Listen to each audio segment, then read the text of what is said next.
பாஜகவின் தமிழ்நாடு மாநில தலைவர் அண்ணாமலை அண்ணனுக்கு ஒரு இளைஞனின் கடிதம். அண்ணா, நல்லா இருக்கீங்களா? நீங்க நல்லா தான் இருப்பீங்க, நல்லா இருக்கணும்ல.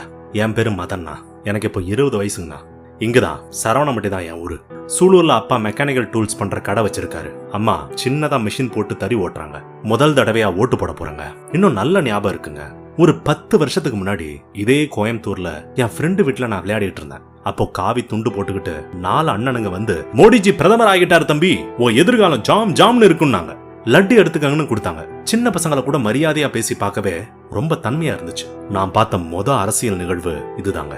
அதுக்கப்புறம் நான் அடிக்கடி டிவில மோடிஜி பேசுறத பார்த்திருக்கேன். இவர் ஏதோ பெருசா பண்ண போறாருன்னு நிறைய பேர் சொன்னாங்க. நானும் கொடிசியா கிரவுண்ட்ல வச்சிருந்த ராட்சச ரோலர் கோஸ்டர் மாதிரி பிரம்மாண்டமான ஒருத்தராதான் மோடியை பார்த்தேன். அதுக்கப்புறம் அப்பப்போ செய்திகள்ல அவரை பார்ப்போம். மோடி மோடின்னு பேசின பலருமே அதுக்கப்புறம் அவரை பத்தி பேசுறதையே குறைச்சாங்க. அப்பதான் ஒரு நாள் அப்பாவும் அம்மாவும் வீட்டுல 500-1000 ரூபாய் எங்கேயாவது இருக்கான்னு தேடுனாங்க. அதெல்லாம் பேங்க்ல கொடுத்து மாத்தணும்னு தவிச்சு ஓடுனாங்க. பேங்க் வரிசையில அம்மா என்னையும் கூட்டிட்டு போய் நிப்பாட்டினாங்க. வெயில்ல மக்கள் படாத பாடுபட்டாங்க. ஏடிஎம் வாசல், பேங்க் வாசல்னு எல்லா இடத்துலயும் மக்கள் கூட்டம் கூட்டமா நின்னுட்டு இருந்தாங்க. பார்க்கவே ரொம்ப கஷ்டமா இருந்துச்சு. ஏன் இப்படி பண்ணாங்கன்னு கேட்டதுக்கு கருப்பு பணத்தை எல்லாம் ஒழிக்கிற முயற்சி இதுன்னு சொன்னாங்க. ஆனா பாருங்க, எந்த பெரிய பணக்காரனும் வரிசையில நின்னு பணத்தை மாத்தின மாதிரி நான் பார்க்கவே இல்லைங்க.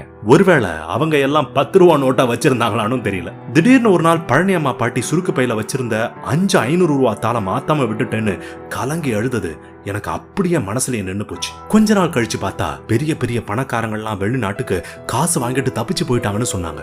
ஏதோ கூத்தாட்டம் இருக்குன்னு ஊர்ல எல்லாம் பேச ஆரம்பிச்சாங்க. இந்த சோழிய வேணாம்னு அடுத்த தடவை வேற யாருக்காவது ஓட்டு போடணும்னு அப்பா சொன்னாருங்க.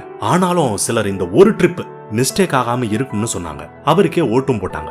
அவரே திரும்பவும் வந்தாருங்க. ஆனா பாருங்க, இந்த தடவை லட்டு கொடுக்க வந்தவங்கள்ட்ட ஒரு திமிரான தோரணை இருந்ததுங்க. இந்த தடவை பெருசா பண்ணுவாருன்னு சொன்னாங்கன்னா பெருசா பண்ணிட்டாருங்க. அவர் என்ன பண்ணினாருங்கிறதுக்கு ஒரு சின்ன உதாரணம். எங்க அப்பா சொந்த தொழில் வச்சிருந்தாருன்னு சொன்னலன்னா, அவர் இப்போ ஒரு கம்பெனிக்கு வேலைக்கு போறாரு. எங்க அம்மா போட்டிருந்த தறி எல்லாத்தையும் எடுத்துட்டாங்க. உங்க கட்சி கொண்டாந்த ஜிஎஸ்டி எவ்வளவு அக்கிரமம் பண்ணிருக்குன்னு உங்களுக்கு தெரியுமா? எல்லா தொழிலும் முடங்கி போய் பல சின்ன முதலாளிங்க தொழிலை இழந்து வேலைக்கு போக ஆரம்பிச்சிட்டாங்க. பலருக்கு வேலையே போச்சுங்க. உங்களுக்கு எப்படின்னா தெரியும், நீங்க தான் ஐபிஎஸ் இருந்த வந்தவராச்சே. நீங்க அரசியலுக்கு வந்தப்பவும் இதே மாதிரி தான் சொன்னாங்க. சிங்கம் சூர்யா, சாமி விக்ரம், இப்படி எல்லாம் பல விதமா சொன்னாங்க. ஆனா நீங்க கடைசியில மருதமலை வடிவேலுங்கிற உண்மை நீங்க மைக் பிடிச்ச பேச ஆரம்பிச்ச அன்னைக்கே பூரா பேருக்கு தெரிஞ்சு போச்சுங்க. எதையாவது ஒழுங்கா பேசிருக்கீங்களா? எங்க பிரச்சனை பத்தி இது வரைக்கும் எங்க எப்ப பேசுனீங்க? என் கூட டாக்டர் ஆகலாம்னு படிச்ச பையன் நீட்டால இப்ப படிக்க முடியாம கிடக்குறான். லட்சங்கள்ல கோச்சிங் சென்டருக்கு காசு கொடுத்துட்டு இருக்கான். விவசாயிகள் எல்லாம் சிரமப்படுறாங்க. நீங்க என்னடான்னா நானே விவசாயம் அளந்து விட்டுட்டு இருக்கீங்க. உங்க கட்சி ஆளுங்க கோவையில பண்ற அளப்புற தாங்க முடியலைங்க. அவங்க உங்ககிட்ட கத்துக்கிட்ட பாடம் போல. இந்த வாட்டி நானே ஓட்டு போட வந்துட்டேன். நிறைய புரிஞ்சு போச்சு. கொடிசியா கிரவுண்ட்ல இருந்த ரோலர் கோஸ்டர் இல்ல, அங்க வேஷம் போடுற ஜோக்கர் தான் மோடின்னு எல்லாரும் கண்டுபிடிச்சிட்டாங்க. சிரிப்பு போலீஸ் ஆட்டம். நீங்க வேற கோவைக்கே வந்து நிக்கிறீங்க பாத்தீங்களா?